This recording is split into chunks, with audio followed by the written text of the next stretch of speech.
Good evening, everyone. And if you're joining from any other part of the world, then good afternoon or good morning. And welcome to Smoothie with Sharan. Welcome, everyone, to today's session.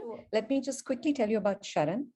Sharan is an organization that is started by Dr. Nandita Shah. And she's a pretty unique doctor because when you go to a doctor, what does a doctor give you? Medicines. But when you go to Dr. Nandita, she will only type or write a change of diet. And I personally had severe acidity issues, and my acidity literally disappeared with the prescription she wrote to me. And I lost 17 kilos of weight in 8 months. And this was 7 years ago. And my parents' diabetes and blood pressure medicines also have stopped. My husband's cholesterol medicines have stopped. So she started SHARAN, which is the full form is Sanctuary for Health and Reconnection to Animals and Nature. And she's also the awardee of the Nari Shakti Puraskar, which is the highest award for women in our country by the Honorable President. So before we start today's session, I'd like to invite my co-host who's going to be helping me today, Palak. And Palak, may I request you to just say hi to everybody and quickly share what changes did you notice after you got Dr. Nandita's prescription?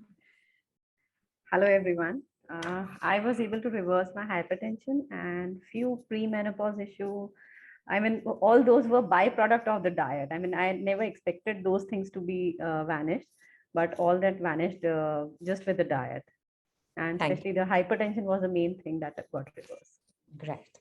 Thank you so much, Palak, for always being there. So she's going to be helping us with the chat box and, at the back end. Okay. So let's start today's session. What is Smoothie with Sharan all about? Smoothie with Sharan is as a platform where we invite people who are working towards health and animals and the environment. And today's guest actually is working on all the three levels. We talk about health in the sense of what we eat, but which is of course correct. So health is what you eat, what you think, but also and what you do. And today we're going to be covering that what you do aspect. What you do in the sense that what are we using? Because anything that you use on your body is also going within in a certain way. So, our hero today, because we celebrate heroes in Smoothie with Sharan, is a dynamic lady who decided not only to help herself, but actually to help a lot more people, because she found out the information, but she didn't just keep it to herself. She decided to share it with everybody and has made it so easy to actually be responsible shoppers, not only for our health, but for the environment too. So without much ado, please allow me to introduce Sonali, to, actually get Sonali on board. So hi, can you see me? Yes, we can. Hi, Sonali. Hi, everyone. How are you? I think we're all good and we are all excited to learn a lot from you. Just let me get out 1 second in Spotlight so that I'm in the right frame. Okay. All right. Okay. I guess it's going to be like that. So welcome, Sonali, to Smoothie with Sharan. And I can see that your skin is glowing, and that has a lot to do with the kind of work that you do. But before we get into, that, we would just like to go a little bit at the back. And I know you've been an animal rights and an environment advocate in the past 20 years. So how did that begin? Why suddenly a concern with animals and the environment? I think my journey with animals has started when I was very little. And, the whole thing I think a lot of us go through is seeing the kind of misery that we see around us and being so helpless, right? So I think right from when I was little, I used to save my pocket money to get colony dogs neutered and feed them. And that was part of my process. So being in the space for animal rights has always been something that is very, very much part of my core. And this really has been part of my journey also to start Zoobop. Also, it prompted the starting of Zoobop because it was, to begin with, I wanted to start an app that made it easy for people to buy cruelty-free products, right? Cruelty-free, vegan, and understand that. But I didn't want to stop there. I just didn't want to stop it just cruelty-free. I thought that was, of course, the core of Zoobop is cruelty free. I mean, that's where it all, started from, the whole inception of Zoobop. But it was also because, we know when we are, being sustainable, and cruelty free is being sustainable to a very, very large extent. And then the whole idea behind eating vegan and being vegan, to your core, is also planet sustainability, which is such an important issue today. I mean, given that the goal for 2030 is to, come down that 1.5 degrees, which seems impossible right now, the way we are going. And consumption is just becoming bigger and bigger, in the sense we are all over consuming, all of us, right? And that's how my sustainable journey began, because I thought I first have to educate myself and make those changes myself in order to start. And over the last 20 years, it's been baby steps. And I always feel, one gets very intimidated when one is told, you have to do this, right? Because people get very, very intimidated. So the whole idea was to start something which can be like a guidebook for people, right? In which we can show you how easy it is to make switches. Just switch something, switch one thing, then do two, then do 5. And that is pretty much how I started myself. Okay, so how did you go vegan? I mean, where did that journey start? So I think being in the cruelty free space and the animal rights space, I think that's just a natural thing, and the famous quote goes that when vegetarians grow up, they become vegan, right? So I think that was very much part of my journey too. So was it easy growing up? I mean, was it easy and sustainable to be a vegan? And how many years ago was this? It's been 6 years for me. Okay. All right. And I'm a very hardcore vegan, so it's not like, I allow cheat days or anything like that. Right. Because I love it.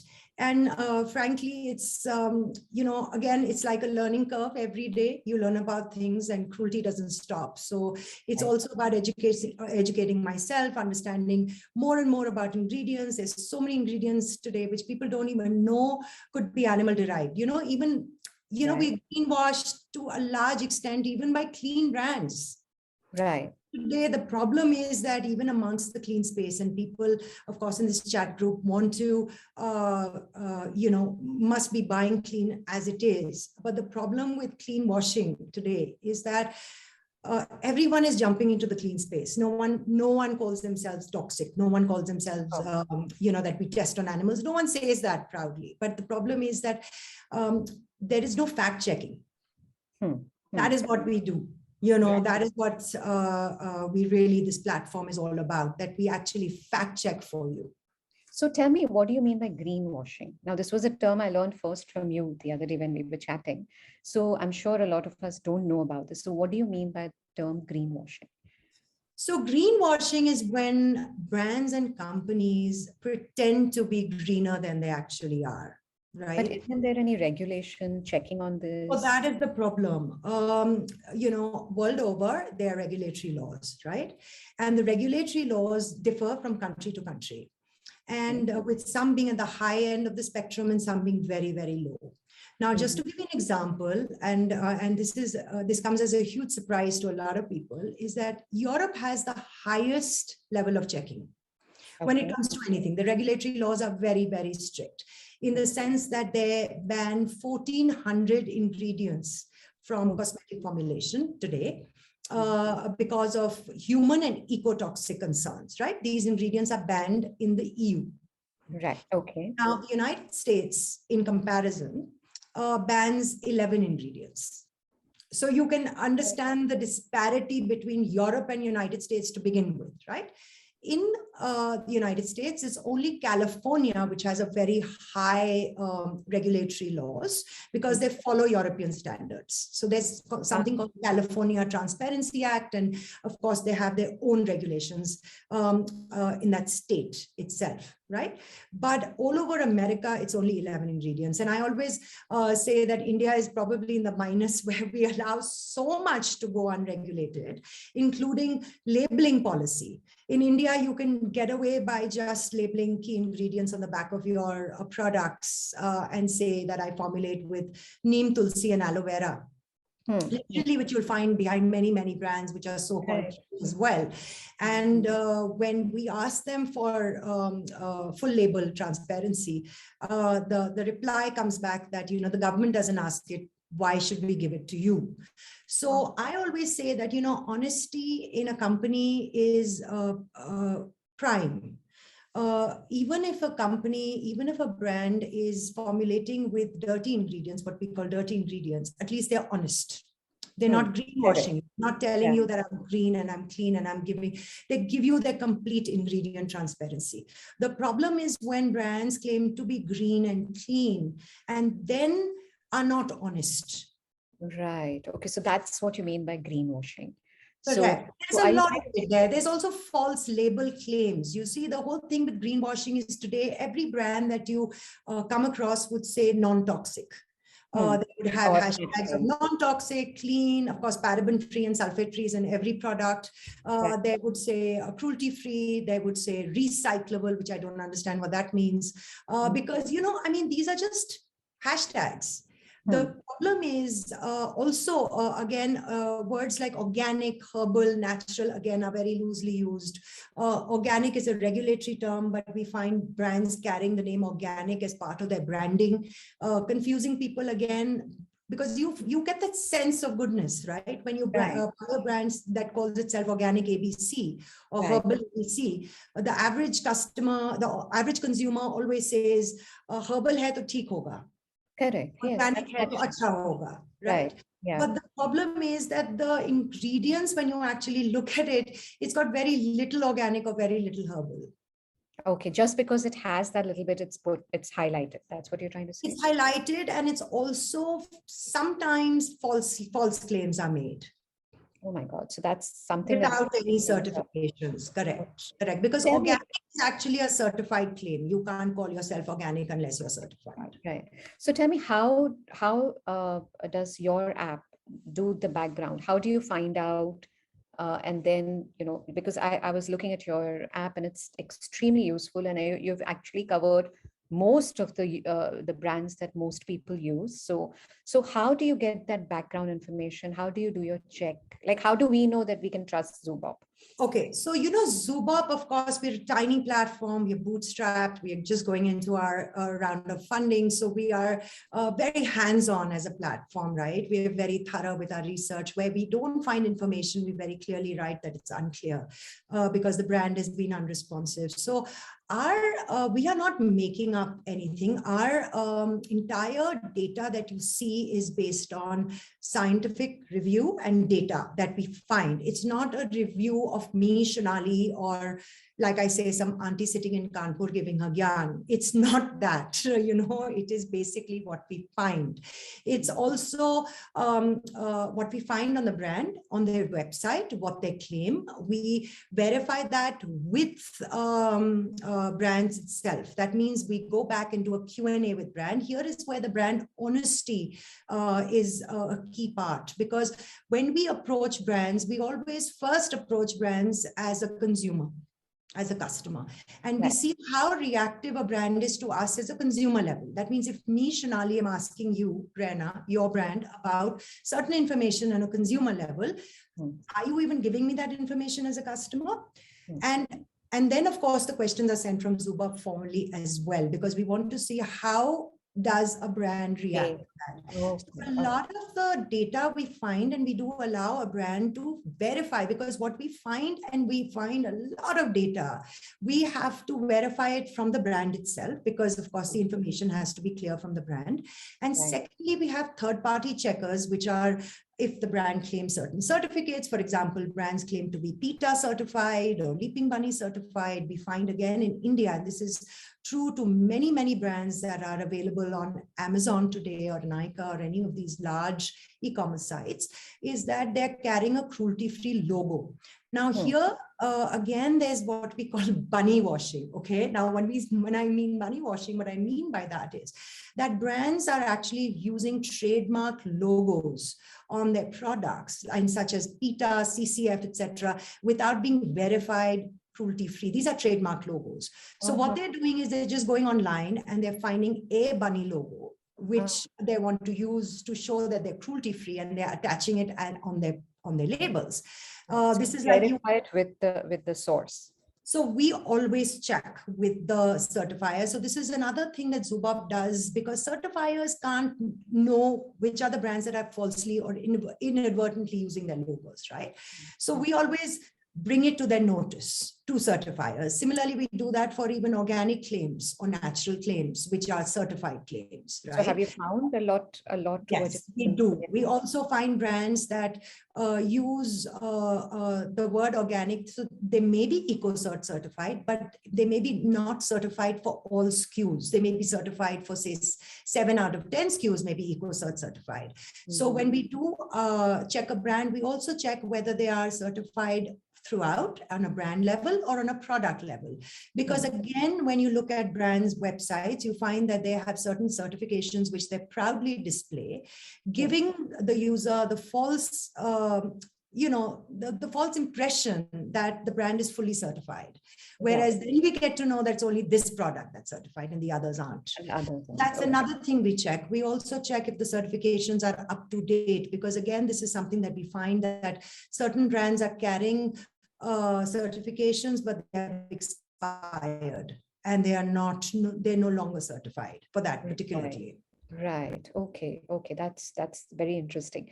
So basically, a thorough background check, as far as you can, is done in connection by communicating with the companies, and then only scoring it accordingly on your website. Okay, I think we lost Sonali for a bit, but isn't that interesting? I mean, bunny washing and green washing, some terms that we have never ever heard of. Okay. So tell me, have you personally also, I mean, you must have personally changed a lot of products because you've gone behind the scenes and did all the research. What difference did you experience after using products which you have found to be clean and are not, are being honest rather? Did you find a difference on yourself personally?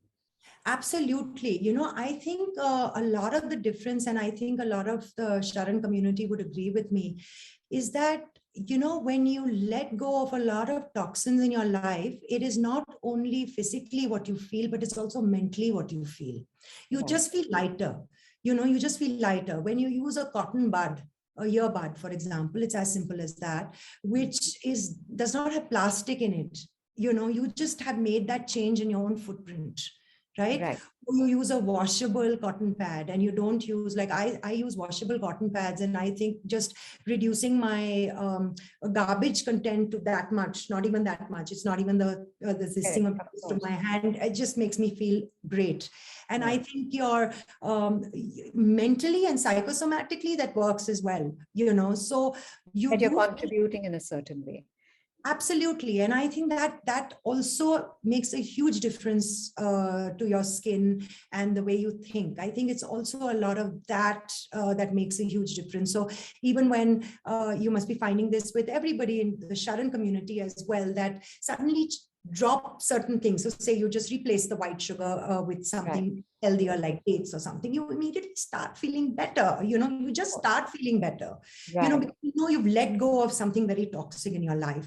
And I think when I do that with whether it's a shampoo or whether it's something like a toilet cleaner, which I think is the easiest thing to swap. And I always tell people, guys, don't get intimidated. Start with something like a toilet cleaner, because I honestly believe that 98% homes, at least in India, use Harpic, which I think is the worst polluter. Not only is it not cruelty-free, it is also a serious eco-polluter.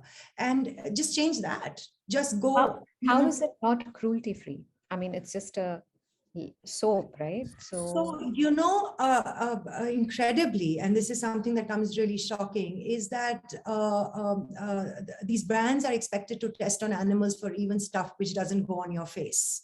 on your body. And it is not a cruelty-free brand. I mean, similarly, even detergents and washing powders and all can be not cruelty-free. That's strange because they rather test it on the toilet or on clothes. Why would they test it on animals? Exactly. I mean, it really comes down to that. It really comes down to that. And it's shocking. No, I mean, testing on animals is something that happens and it's been happening for a long time. It's only come into everybody's attention in the last 30 years. I think Body Shop was primarily responsible in the 70s to even bring this issue of animal testing way back in the 70s when they launched Body Shop. You know, they launched it with their motto of against animal testing, which they always are. And I think that brought it to a lot of people's attention. Today, Europe, of course, bans animal testing. India bans animal testing, but you will still find it creeping into products. China, of course, has a mandatory animal testing law. That means anybody selling in China voluntarily agrees to test on animals. So many brands, again, bunny wash by telling you that they are cruelty-free, but they have no qualms in selling in China, in which they pay for the animal testing. So for Zoobop, we do not we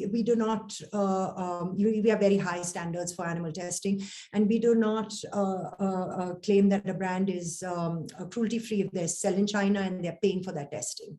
Okay. And similarly, brands that claim to be vegan and may even formulate with vegan ingredients but are not cruelty free are not considered vegan, because the whole premise of being vegan is kindness to animals. So brands cannot say that I'm vegan and then I'm testing on animals. You know, I mean, that itself is a contradiction. So tell me, Sonali, what is the percentage? What is the percentage of honest brands from whatever research that you have done? And I know you've been working on this for quite some time, because your website is extremely intensive, and we can see that there's a lot of work that's been done. So what is the percentage of honest brands? Zoobop has recently partnered with the United Nations, an arm of the United Nations called the One Planet Network. And the whole idea here is to promote SDG Goal 12, which is sustainable and responsible production and consumption, right? So we tied up with them and we were in chats. We were chatting with the UNDP, the guys in Europe. And these are guys that actually make the policies, and they are really bang on, and they are right in the helm of things. And they were telling me, and I told you about Europe being the highest standards, right? Around the world. So everybody looks at Europe, for the standards, and so does Zoobop. And they were telling me that in Europe, 42% companies greenwash, 42% in Europe. So you can imagine what the number the rest of the world are. If 42% of companies in brands selling in Europe greenwash. That's scary. That's really scary. And that's where there is stringent control and everything in spite of that. In spite of that. So I always give an example in India of our famous, or rather infamous brand Patanjali, because Patanjali is one brand that on the shoulders of Ayurveda, and that is how it brands itself from being an Ayurvedic brand, is giving people garbage. Is selling toxins, is on the government's own list of evading their EPR, which is the responsibility, the production responsibility, the environment production responsibility of a brand. They've been evading it for the last 5 years, and they're on the blacklist of the government for not being responsible in their own, plastic and responsible. Nothing's stopping them. No one's stopping them. So basically, awareness is the key. I mean, that's all. That's why we have to and I just feel there are very, very poor regulatory laws in India, in which a lot of stuff is allowed in formulations. Even Ayush, I think, has very low thresholds, because it does allow a lot of stuff to come into formulation. It's not as strict as some of the other certifiers. So even among certifiers, you have thresholds. So tell us, Sonali, suppose we don't bother and we continue this way. What is the effect? What is the effect on us, and what is the effect on the environment, according to you? Like, where can we? Shockingly, I mean, and this is something that is true for all of us. Shockingly, all our vanities, and if we look at the brands that we have on our own in our own bathroom vanity, we'll have at least 10 or 15 brands that we all consume, right, across our toothpaste, our body wash, our shower gel, our everything, our shampoos, everything, anything that you use in your day-to-day, your makeup and everything, right? And 8 out of 10 are toxics, probably, are formulating with toxins.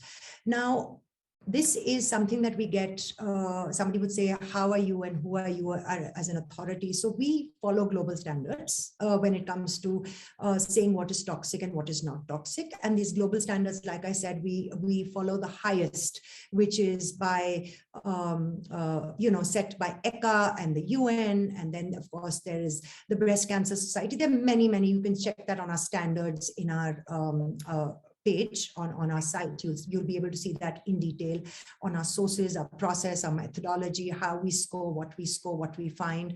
All of that is very visible.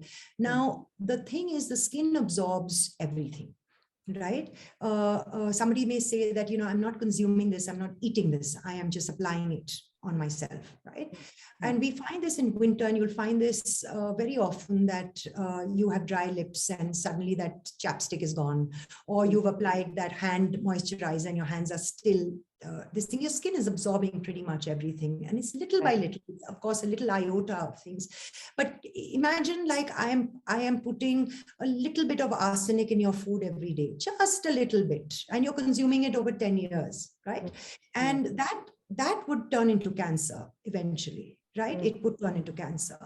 Similarly, with our cosmetic products, with our personal care products, we are consuming them little by little every day. We are exposing ourselves. The average woman exposes herself to about 20 toxins a day, right? Because within everything that she uses. And again, the toxins are both human carcinogens in the form of skin cancers, allergies, breast cancer. There are many, many ingredients which even, like I said, if you go into that entire list that the UN also gives, as well as the WHO, there are many, many sites and sightings that would tell you how they can turn into toxins. Okay. Many such ingredients. Right. And also the environment. And the environment. So yes, so the human carcinogens, there are certain ingredients which are human carcinogens and eco-carcinogens. That means as gray waste. And these are ingredients which typically get washed off. They're in soft ingredients, which then find their way into water as gray waste, or land as gray waste, and are poison. They're poison to animal life, they're poison to fish. You have the entire pause that's happening currently of the reefs being bleached. You have, these microbeads and then microplastics, which are found in all your toothpaste. They are found in face washes. They're extremely poisonous to fish and marine sources. And you have many, many such ingredients which are huge eco-polluters.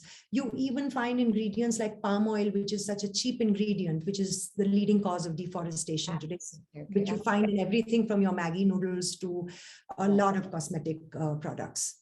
So even our children, I mean, babies, we are putting all the Johnson & Johnson. Yes, I mean, and that is a classic example of Johnson & Johnson, and I'm glad you brought this up, because Johnson & Johnson is a brand which doesn't score well on Zoobop. And for all that are watching, we don't score products individually. We are a brand checker. We call ourselves a brand checker because we check the ethos and the footprint of a brand. Because what you need to remember is that the brand will have a number of SKUs, and the SKUs would keep changing because every brand reformulates, every brand gets new products, and all products are discontinued. But on a brand level, the ethos is something that remains the same, right? So when we come to Johnson & Johnson, and this is very interesting because Johnson & Johnson has faced a lawsuit in 2016 in the United States for the talcum powder that they were using in the baby powder, which is something that I think doctors have prescribed since long. Like, I'm pretty sure my parents used Johnson and Johnson on me. You know, I mean, it was something that is prescribed even today on a newborn, right? And they have something called talc, which is an asbestos source, which is a huge carcinogen, and of course, a problem for breast cancer and a lot of other things. And they faced a lawsuit in 2016 in the United States, in which in 2021, they have paid $3 billion. Okay, that's how much they've coughed up. Now, in Europe, because if you remember, I talked about high standards in Europe, Johnson & Johnson formulates with cornstarch, right? So they don't use talc. So America in 2021, because of the lawsuit, they've started formulating with cornstarch. And they've replaced the talc with cornstarch in the same baby formula. In India, however, if you look at it, they're still formulating with talc. And why? I mean, do Indian lives don't matter? As a brand, if you have paid such a heavy lawsuit, and you need to formulate clean in Europe because of high standards. In India, you're still formulating with the same carcinogen because you can't be bothered. You can't be bothered. So in India, Thailand, countries which have low regulatory laws, these brands formulate with literally poison. So tell me, Sonali, don't you get lawsuits or, So emails because you're kind of exposing them? You know, the whole thing is, when you're a whistleblower or a fact checker, we are happy to change the score of brands when they start formulating better. What information Zoobop is giving, like I maintain, we are not making up the information. The information is on the site. If you go to the India Johnson & Johnson, you'll find the talc. You'll still find it. You'll still find that ingredient here. And they have not, they do not say that they are formulating now with the cornstarch world over, which is something they should have done when it is proven in court that the talc is a carcinogen. Then you stop formulating with that world over. Why should some lives matter and some don't? That's really, really sad. It's very sad.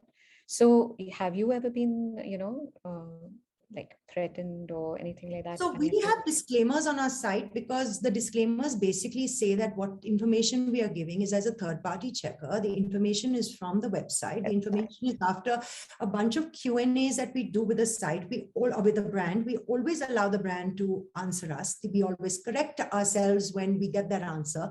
We always update the information if the brand has given us an information. And that is a constant on Zoobop. So nothing we are doing is made up. It's not made up. So there is nothing that they can get back. And where we are unclear, we very clearly say we are unclear about this particular ingredient, or we've asked the brand for further clarity. So tell me, Sonali, is there a light at the end of the tunnel? Do we have,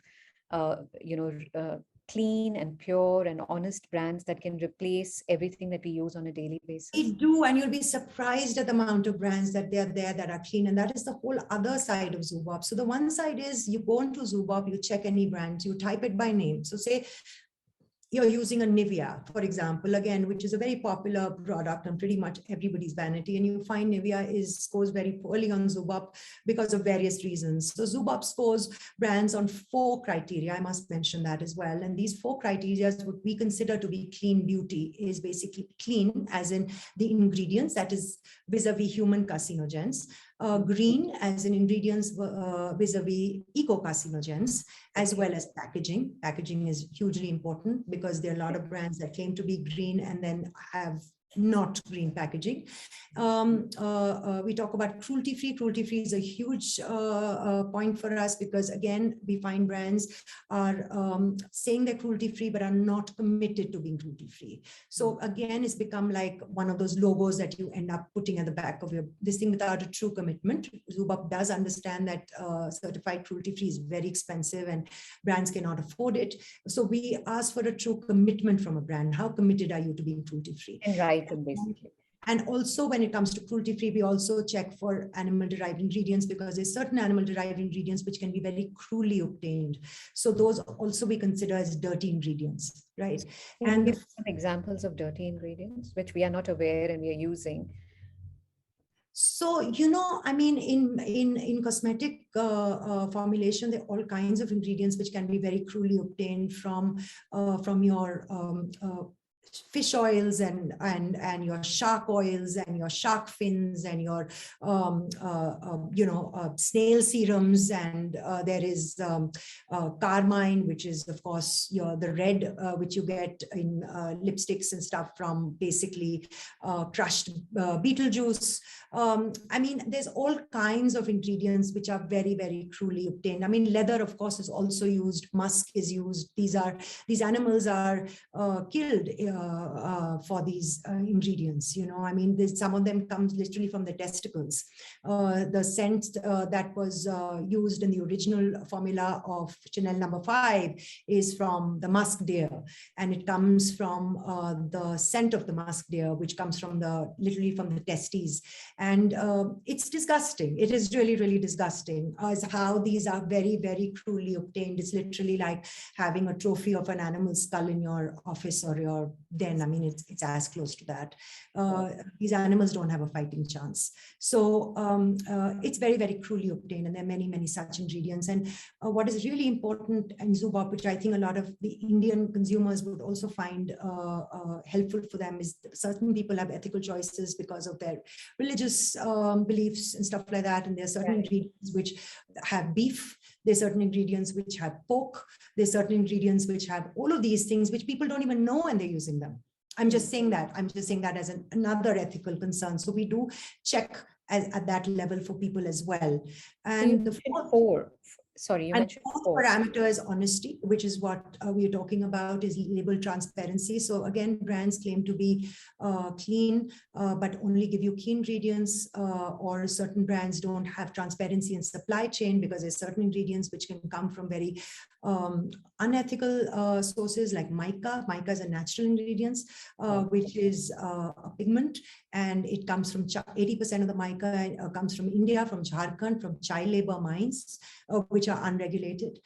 Similarly, palm oil is a very dirty ingredient which comes from deforestation, and unless you're responsible, even responsible palm oil, there is a question mark on that as well. But the thing is, there's something called transparency in supply chain, which Zoobop is very proudly checks again for brands, because a lot of brands that claim to be all of these things don't have transparency in supply chain because they're not very thorough with where they are getting their stuff from. So honesty, and honesty also covers the brand's revert, like what I said, at a customer level. Does the brand even respond? Okay, wonderful, wonderful. So these are the four parameters. Yes, and what we do is we give an aggregate score, so a person can come in and check at a glance. So not everybody wants to get into the nitty-gritty and check in detail, but in Zoobop you can check the score at a glance and see what the aggregate score is, and you can check how a brand scores on all four criteria individually. So there's certain brands, I mentioned the Body Shop earlier. The Body Shop may score very high on being cruelty-free, and of course it's very ethical in its supply chain and transparent. But it scores very poorly on clean ingredients because they do allow a lot of dirty ingredients in their cosmetic formula. So you will find how the Body Shop scores on different parameters. So this may score very highly on some, and then of course low on some. So how many do you have which score 5? None, because I think you probably have to be, levitating and be Mother Teresa or something in order to score a 5. None. I think the highest somebody has scored on Zoobop is a 4.6 or a 4. I think a 4.7, and that's literally a very, very good brand, which has a very low footprint. Which one is it? God, I think Axiology is 4.2. I'll have to check by name, but it's an American brand. And we do have some 4.6, we have some 4.5s. But like I said, we do have brands that can score high, and we do have brands that score very, very low. As well. The score of brands constantly change on Zoobop, because when brands reformulate, the whole idea behind Zoobop is not only for consumers to demand better, but also for brands to want to formulate better. So the whole idea is for consumers to check and buy. and reduce their footprint. So what Zoobop does is that we not only tell you, okay, this brand is bad. So I was giving you the example of Nivea, and Nivea, you find that, okay, fine, Nivea is bad. Now what? Now what? Correct. So we Right. wanted to make your journey very easy by giving you cleaner, better, kinder choices that you can use instead of Nivea. So we wanted to be what Zoobop is doing very soon. In fact, in the next 10 days, is that we are launching internationally so that consumers from anywhere can come. And check their brand and find better, cleaner, kinder recommendations in their location and in their budget. So say you're coming in from India, you'll find options against Nivea that you can buy. We are not an e-commerce site, so we are not selling you anything. So you can find the brand on Zoobop, and then you can click the link through Zoobop and see where all they sell and buy from directly from those brands. Right? Okay, you've gone that step ahead also to make it easy for everyone. Exactly, just make it easier for you. And similarly, if you're coming in from Germany and checking Nivea, we would give you German options. Wonderful, wonderful. So tell me, Sonali, what do you use? Which brands do you personally use? Oh, a bunch of them. And, you know, I'm so happy to say that in India, people are making very, very good brands. We are constantly getting in good brands. We're constantly checking for smaller indie brands as well. And I try my level best to get the brands and use them myself so that I myself can see, you know, because again, this is something, Rena, that I personally get very disappointed when when Zoobop has a good score on a brand and I find the brand ships, and when I finally receive the product, it comes with that little seal, that plastic seal, and this is a clean brand. And everything is clean on it. And then I receive this package, which has a little plastic seal, and I get so disappointed. Then I write immediately to the founder and I said, you know, what is this? You know, it's not right, because it's basically impossible for us to check we've scored over 3,500 brands across the globe. So it's not possible for us to check each. We do a lot of Q&A with the brand. We ask them about the plastic. We ask them about their packaging. We ask them everything. And they give us the answers. And the whole idea is to have that transparency on our site. But when you physically receive a package yourself and you see it, and I always take a photograph and I send it back, and I said, please guys, I mean, you need to do better than this. I mean, this is not. Sonali, you're doing outstanding work, and thank you for making it go beyond just for yourself, because I'm sure it started with you, but thanks to your animal rights and environment concerns that you have decided to do this. And I think maybe it's going to wake up brands as well, and of course wake us consumers up. But tell me, why the name Zoobop? Okay, so that's interesting. So, you know, wanted a catchy name to begin with. And the way I look at all of us, and this is how we, and I have a co-founder, Kunal, who's also with me on Zoobop. And the way we look at Zoobop is that we look at the earth and all of us in it, the plants and animals, as one big zoo.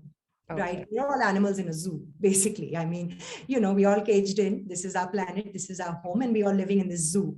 That's zoo. And Bop is the word that we've coined for checking. So it's like Zoobop. I mean, that's what we say. So what our mantra is basically bop it before you shop it. That's nice. Yeah, I think we really need to take this seriously for you know, even for the brands to wake up, because once we stop consuming, we have to work at the root level. So Sonali, it's just been absolutely outstanding talking to you. Lovely, Thank you. I appreciate it. So much. I've also learned so much. Yeah, and I'm sure our audience has also become empowered, and at least we are not only talking about the problem, but we are giving solutions as well. So any lasting words before? I want to just end with one thing which I didn't emphasize strongly on. There is no way on Zoobop that we say that natural is good and synthetic is bad, okay? Because when it comes to cosmetic formulation, this is something, again, that is a misconception, that acha natural ho, theek ho, acha ho. You know, everybody is also claiming that. There are certain natural ingredients that can be very dirty, and there's certain synthetic ingredients which can be clean. So it is basically checking the ingredient to see whether that ingredient is dirty or clean. And in Zoobop, we make it very easy for you, because you can literally tap any ingredients on the brand and a little pop-up will appear, which will explain to you in layman terms what that ingredient is and why it's clean or dirty. We give it to you so that you really, because not everybody knows what a oxybenzone is or a formaldehyde releaser or even a paraben, you know. I mean, now the whole thing is the parabens and sulfates are these big villains, and everybody is writing paraben free and sulfate free on the back of their product. Whereas there are many, many more villains. I mean, there's just not these two, you know. So Sonali, how can we contribute to Zoobop? Like what email ID, if we come to know of any brand which should be featured, anybody at home making something, or anybody who can help others by showing them how to go do So this? again, we do have a very simple, when you come and you check a brand, and we do have a customer contact us and all of that details on our in our footer. But you know, you can just simply, it's an email, you can just fill a form and you can literally tell us that you're a brand, you want to be checked, or you're a user and you want a certain brand checked which you didn't find data on Zoobop. Great, wonderful, wonderful. I wish you know, reach to as many people as possible and make as many people. Thank you, Rena. Thank you. That's very kind. Keep shining. Thank you so much for doing all this work for us. Thank you. Thank you. Thank you. And wasn't it an amazing, amazing learning for all of us today? I'm sorry, some of you have got confused with the name Smoothie with Sharan. I was reading it on the chat box, but if you would have registered, you would have read, it was clearly mentioned that Smoothie with Sharan came from Coffee with Karan, like move over coffee. And let's you know, have Smoothie with Sharan, where we interview real stars who are working towards environment, towards compassion, and towards health. So when you were registering, everything was clearly mentioned. So sorry, we had no intention of misleading you. We are an honest brand, and I'm sure if we were on Zoobop, we would get 5. Okay, so thank you. Thank you for attending today's session. It's because you come that we can actually do this. And so it's very, very important to have the audience there as well. And do visit Zoobop, and let's become responsible for our own self, for our family, and for this planet as well. Thank you, everyone. Wishing you a lovely evening ahead. Thank you, Rena. Thank you so much for having me. Thank you. Thank you, everyone. Bye-bye. Bye-bye.